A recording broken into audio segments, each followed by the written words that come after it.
Assalamualaikum warahmatullahi wabarakatuh. Assalamualaikum. Selamat pagi anak-anakku semuanya. Alhamdulillah pada pagi hari ini jumpa kembali pada mata pelajaran agama Islam bersama Pak Guru pada kesempatan pagi kali ini.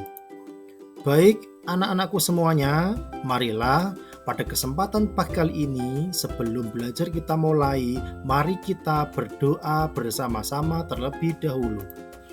Bismillahirrahmanirrahim. Raditu billahi rabba wa bil islami dina wa bi muhammadin nabiyyan wa rasulan. Rabbi zidni ilma warzuqni fahma. Amin. Baik anak-anakku yang saya cintai, pada kesempatan pagi kali ini di kelas 5 kita akan belajar mengenai tentang Al-Quran, yaitu belajar Al-Quran surah At-Tin. Sebelum pembelajaran dimulai, anak-anakku semuanya harus tahu tujuan pembelajaran pada pagi hari ini adalah yang pertama, membaca surah At-Tin. Yang kedua, menulis surah At-Tin. Yang ketiga, menghafal surah At-Tin. Adapun yang keempat, mengetahui makna tentang surah At-Tin. Anak-anakku semuanya, pembelajaran yang pertama adalah membaca surah At-Tin. Bismillahirrahmanirrahim. Bismillahirrahmanirrahim. Bismillahirrahmanirrahim. Bismillahirrahmanirrahim. Wattini wazzaitun. Wattini wazzaitun. Wattini wazzaitun. Wattini wazzaitun. Waturi sinin. Waturi sinin. Waturi sinin. Wahadal baladil amin. Wahadal baladil amin. Wahadal baladil amin. Laqad khalaqnal insana fi ahsani taqwim. Laqad khalaqnal insana fi ahsani taqwim. Thumma radadnahu asfala safilin. Thumma radadnahu asfala safilin. Thumma illalladzina amanu wa amilus solihati falahum ajrun ghairu mamnun. Illalladzina amanu wa amilus fama yukadzibuka ba'du biddin. Fama yukadzibuka ba'du biddin. Fama yukadzibuka ba'du. Alaisallahu bi ahkamil hakimin. Alaisallahu bi ahkamil hakimin. Alaisallahu bi ahkamil. Sadaqallahul azim. Sadaqallahul azim. Sadaqallahul azim. Sadaqallahul azim. Baik, anak-anakku semuanya, Setelah kita membaca surah At-Tin, sekarang kita memasuki pembelajaran yang kedua, yaitu menulis surah At-Tin. Tugas kalian semuanya adalah menulis kembali surah At-Tin di buku tulisnya masing-masing. Anak-anakku semuanya yang hebat, setelah kita membaca, menulis, sekarang kita memasuki pembelajaran yang ketiga, yaitu menghafal surah At-Tin. Tugas anak-anakku semuanya adalah silahkan kalian semuanya menghafalkan surah At-Tin. Selanjutnya akan dinilai hafalan kalian semuanya oleh Pak Guru. Setelah kalian membaca, menulis, dan menghafal, kita akan memasuki pembelajaran yang keempat, yaitu mengetahui makna surah At-Tin. Anak-anakku semuanya, mengapa surah ini dinamakan dengan surah At-Tin? Pak Guru di sini akan menjelaskan.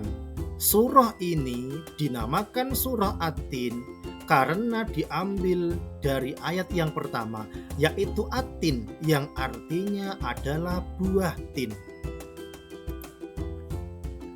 Surah At-Tin adalah merupakan surah yang ke-95 dalam Al-Quran yang berjumlah 8 ayat dan termasuk atau tergolong sebagai surah yang diturunkan di kota Mekkah atau dinamakan surah Makkiyah. Buah tin adalah buah yang enak dan lembut serta cepat dicerna. Ia menjadi obat yang banyak manfaatnya, memperhalus fisik, mengencerkan dahak, membersihkan ginjal, serta menghancurkan batu pada saluran air seni, menggemukkan badan, dan dapat melonggarkan tenggorokan. Setelah Pak Guru menjelaskan apa itu buah tin, sekarang Pak Guru akan menjelaskan tentang buah zaitun. Zaitun adalah buah yang memiliki keistimewaan karena kandungan minyaknya yang berlimpah sehingga dapat dipergunakan di daerah yang kurang memiliki minyak. Ayat yang kedua yaitu menjelaskan tentang Gunung Sinai. Gunung Sinai terletak di semenanjung Sinai, lintasan antara tanah Mesir ke Israel, Arab dan Mesopotamia. Gunung Sinai setinggi 2,285 meter. Ini juga dikenal dengan nama Jabal Musa atau Gunung Nabi Musa. Karena di tempat ini Nabi Musa pertama menerima wahyu dan pertama kali diangkat oleh Allah Subhanahu wa taala menjadi seorang rasul. Dalam ayat ketiga dijelaskan yaitu kota yang disebut kota aman.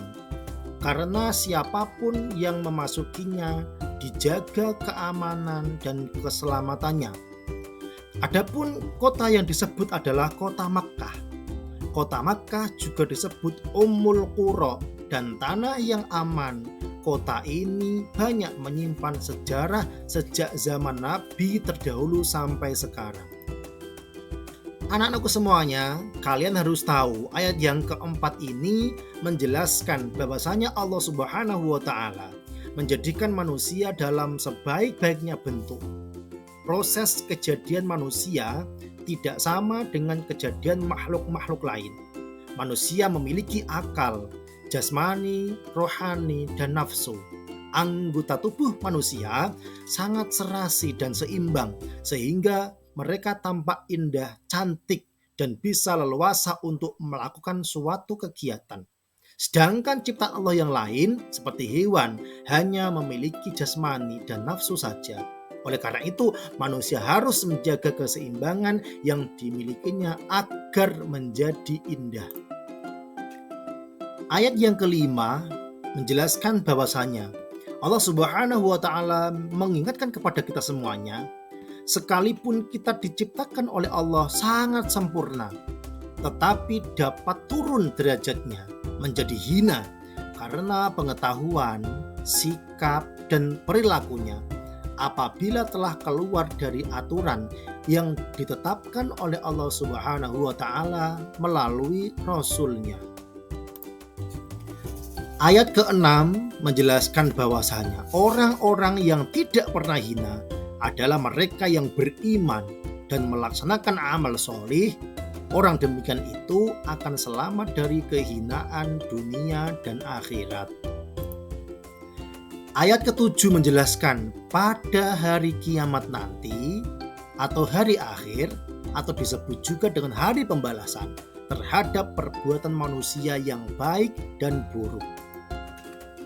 Anak-anakku semuanya, dalam ayat ke-8 Allah Subhanahu wa taala adalah yang maha mengetahui, sebagus-bagusnya pencipta dan pengatur segala urusan. Allah Subhanahu wa taala yang memberi keputusan atas segala persoalan. Tiada perbuatan walaupun sekecil atom pun yang dapat terlepas dari pengadilan Allah Subhanahu wa taala. Pengadilan Allah Subhanahu wa taala adalah sebaik-baik pembuat keputusan.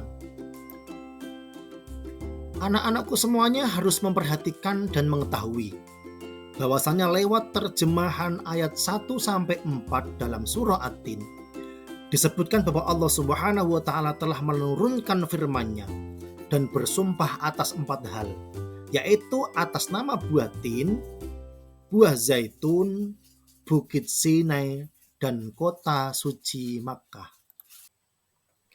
Adapun terjemahan ayat ke-4 sampai ke-6 surah At-Tin bisa kita maknai bahwasanya manusia adalah makhluk ciptaan Allah yang paling baik dan bentuk yang sempurna. Adapun lewat terjemahan ayat ke-7-8, kita kembali diingatkan bahwa kita adalah hamba Allah, tidak pantas untuk mendustakan hari akhir atau tidak percaya terhadap hari pembalasan. Karena semua perbuatan kita akan diadili oleh Allah yang seadil-adilnya. Baik anak-anakku semuanya, dengan mengetahui makna surah At-Tin yang telah kita pelajari bersama, semoga kita semakin termotivasi untuk senantiasa bersyukur dan berbuat baik setiap harinya, serta keimanan kita terhadap Allah Subhanahu wa taala juga semakin besar insya Allah. Anak-anakku semuanya, setelah Pak Guru menjelaskan tentang apa itu makna dari surah At-Tin, jangan lupa tugas-tugas harus dikerjakan di rumah. Apa yang telah disampaikan Pak Guru tadi, semua tugasnya harus dikerjakan. Anak-anakku semuanya, kiranya cukup pembelajaran pada pagi hari ini. Marilah pembelajaran pada pagi hari ini kita akhiri dengan bacaan hamdalah bersama-sama. Alhamdulillahirabbil alamin. Wassalamualaikum warahmatullahi wabarakatuh.